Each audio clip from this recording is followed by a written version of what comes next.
जिंदगी में अगर आपको सिर्फ जीतना है ना, अगर आप कभी हारना नहीं चाहते हैं तो अर्जुन का एक सूत्र अपना लीजिए। महाभारत का युद्ध होने वाला है और अर्जुन पहुंचे भगवान कृष्ण के पास द्वारिका।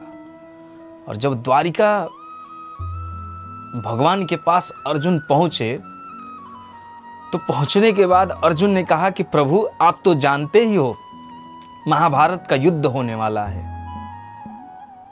भगवान ने कहा हाँ मैं जानता हूं, अभी अभी दुर्योधन यहां से गया है। अभी दुर्योधन आया था, दुर्योधन ने मेरी नारायणी सेना मांग ली और मैंने अपनी नारायणी सेना दुर्योधन को दे दिया।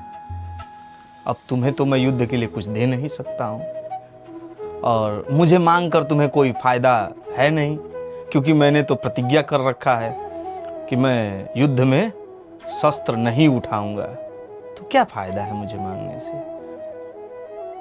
अर्जुन ने जो बात कही ना, जिंदगी में अगर हर एक व्यक्ति उस बात को पकड़ ले तो मेरा मानना है कि जिंदगी में उसकी कभी हार नहीं होगी। अर्जुन ने कहा प्रभु मैं यहां कोई सेना मांगने नहीं आया हूं, मैं यहां कोई हाथी घोड़े नहीं मांगने आया हूं। आप तो जानते हो, हाथ जोड़कर भगवान के आगे शरणागत होकर अर्जुन कहता है आप तो जानते ही हैं प्रभु महाभारत का युद्ध होने वाला है। मैं तो बस इतना चाहता हूं कि आप मेरे इस कार्य में, इस युद्ध में मार्गदर्शक बने, आप मेरे सारथी बने, आप इस युद्ध में मुझे मार्ग प्रशस्त करें। जब अर्जुन ने इस बात को कहा, अर्जुन ने युद्ध उसी समय जीत लिया।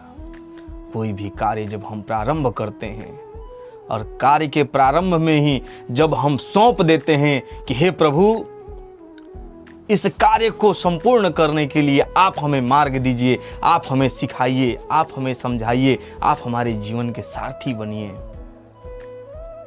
तो भगवान की कृपा आप समझ लेना कि वह कार्य उसी समय संपन्न हो जाता है। राधे राधे।